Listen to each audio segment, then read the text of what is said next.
Donald Trump chose steel as his tariff war battleground with Europe. The European Union quickly returned fire. As the United States are applying tariffs worth $28 billion, we are responding with countermeasures worth 26 billion euros.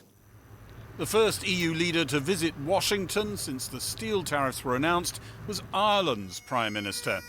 These St. Patrick's Day trips to the US have tended to be something of a love-in, but President Trump wasn't softening his message to Europe. When you put more tariffs on the EU, will you respond to their retaliation?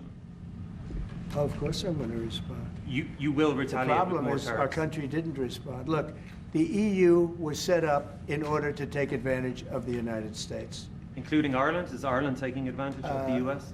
Of course they are. The EU's tariffs target a whole range of US goods, many in top Republican politicians' political backyards. Britain isn't retaliating, hoping it can negotiate away the tariffs on steel exports to the US as part of a wider trade discussion. Obviously, like everybody else, I'm disappointed to see global tariffs in relation to steel and aluminium.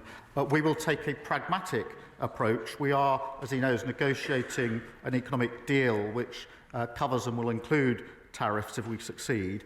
But we will keep all options on the table. Canada is taking the EU approach. Retaliate and hope your tariff war enemy backs down. Canada is holding strong and will continue to do so together. Well, make no mistake, though, this is going to be a day-to-day fight. Tariff wars can spiral fast and in unexpected directions. The British steel industry, fighting tariffs today, is worried there'll be a glut of cheap steel that can't be sold to the US, soon being dumped on Britain. Your worry is that EU defences will go up against dumping by countries that have got cheap steel, but free trade Britain won't, and it'll all flood in here. You want a tariff war here? Absolutely. We want as robust tariffs in the UK as they're proposing in the EU. And you hate tariffs, you hate the ones that have just been introduced, but you want us to introduce some. What I want is a global steel sector that has no tariffs, but once one country puts up a barrier, another country does, and then suddenly the whole world is protectionist. Britain was still at the European Union table when Donald Trump last slapped tariffs on the EU, and it joined in the retaliation.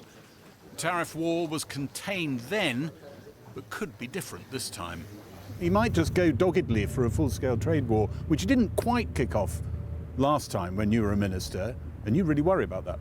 Well, I think I do really worry about it. I think it's going to end poorly, I think, for Trump and the US economy. I think, and maybe the rest of us. And almost quite likely the rest of us as well. You know, there's a bad history for trade wars and a bad history for tariffs. Back in the Oval Office, the Taoiseach was hearing firsthand of other potential incoming tariffs. Tariffs on European cars, is that something you're now considering? Oh, absolutely, I will do that. Yeah. Mr. President, Think of it, they have millions of cars coming in, millions and millions of cars. One of probably the largest. Japan's very big too. Barely 12 hours after the steel tariff, another possible salvo from a regime still only 7 weeks in office. So why did President Trump decide to go after steel and aluminium with his latest tariffs? With me now is our economics reporter, Neil MacDonald. Is there a problem with the steel industry that lies underneath this? There's been a global row about steel output going back for many, many years. And it's not clear whether President Trump's tariffs today are going to end that. So last year, nearly 1.9 billion tons of crude steel was produced worldwide. Amazingly, China actually accounted for more than half of that, and the United States rather languished back in fourth place. Now, just to show you where the UK came, you're going to have to give us a little bit of a minute, because there we are in 35th place. Now, to be fair, we would once have topped that chart, but you'd have to go back about 150 years to get there. Now, of all this, there's global overcapacity. It's estimated about 550 million tons, which many people blame on Chinese overproduction. And the United States, the UK, many countries say that this has undermined their industry and led to huge job losses. So does he have a point, Trump? Well, clearly there's a problem. The United States does import about a quarter of its steel, but a lot of that actually comes from Canada, from Mexico, from Japan. So today's tariffs will actually hit countries who say that they themselves are falling victim to the overcapacity we were just looking at, and that includes the UK. The steel industry here really wants the British government to push the line with Washington. Look, we are not your enemy. We should be your ally in doing something about this overcapacity. Is that likely to work? Not yet. I think partly because we may be underestimating just how radically President Trump wants to reshape the US economy and therefore the rest of the world. I mean, just to show you the US deficit on goods this century getting progressively worse, last year hitting $1.2 trillion. President Trump's plan to close this gap seems to be not make the USA more efficient and export more, but rather use tariffs to pull production back in to the USA. So steel, cars, pharmaceuticals, everything, reverse decades of economic history. Where that leaves everybody else, including the UK, is less clear. Thanks, Neil. Well, returning now to Trump's tariffs, in particular those imposed on steel and aluminium today, I'm joined by Labour's Liam Byrne, who's chair of the House of Commons Business and Trade Committee, and the Belgian MEP Kathleen Van Bremt, who's vice chair of the European Parliament's International Trade Committee. Can I just begin with you? Explain why Europe feels the need to retaliate. Well, let me first say that it's Trump that is starting this trade war, and it's not the first time. He did that when he was in office for the first time, and we then also retaliated, and we decided to do so at this stage. We strongly believe that we first have to react, make sure that the Trump administration knows that a very powerful European internal market let themselves not be bullied. But we are open for negotiations, and we did that before. Trade Commissioner Šefčovič went to the United States to start negotiations, but they were absolutely not interested. So we now retaliate and then see how possible negotiations can go on. OK, Liam Byrne, why is Britain just sucking it up then? Well, there's two big differences now between Britain and the EU. One, our market power is obviously much lighter than the great power that the EU is able to bring to bear. But the second big difference is that our trade with the United States is roughly in balance. And so this is, really unfortunate opening shots in the beginning of a trade war. It's going to lead to much more expensive British steel in America, £100 million more in extra bills for American consumers. That's going to, in particular, hit the American military, who are some of the biggest customers of, for example, the steel made by Sheffield Forgemasters. But I think Keir Starmer is right not to kind of dance to the tune of the day, if you like.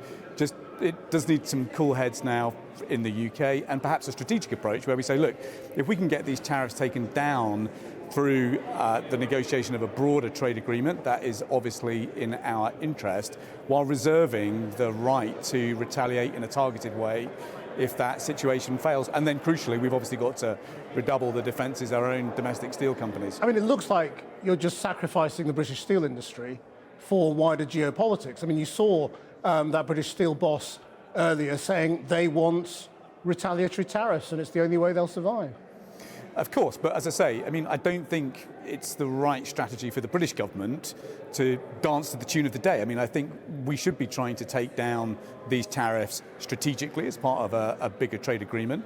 It's quite possible that that is doable because we have got more balanced trade with the United States than Europe. But look, we've absolutely got to reserve the right for retaliatory tariffs, and we may need to adjust quotas to protect the UK market from a surge of, say, Chinese steel, which is displaced from the US market. So, look, I think the UK government is right to keep all options on the table, but it's important that we just now work this through quickly, forensically, but strategically. Kathleen Van Bremt, do you feel like you're just dancing to the tune of the day set by Donald Trump, as Liam Byrne characterises it? Well, let me first say that I have no problem with the stance of the UK as it is today. There is a big difference between the UK and the big European internal markets. That's for once. But what we have to do, I don't understand Trump at all in his approach as it is today. We have to stick very closely with the UK and with Canada, and also possible with Latin America, and find a common approach. That doesn't mean the same sort of tariffs or the same retaliation, but find a common approach. Secondly, The biggest problem for our steel industry today is, of course, the dumping of cheap Chinese steel that is responsible for the overproduction on the one hand, but also the fact that it is so cheap is because it's over-subsidized as well. In a normal world and a normal administration in the United States, we would be facing this together and have the same measures towards China. That would be a fair way to approach this. But okay, that's not the case, and Europe will pursue its own measures.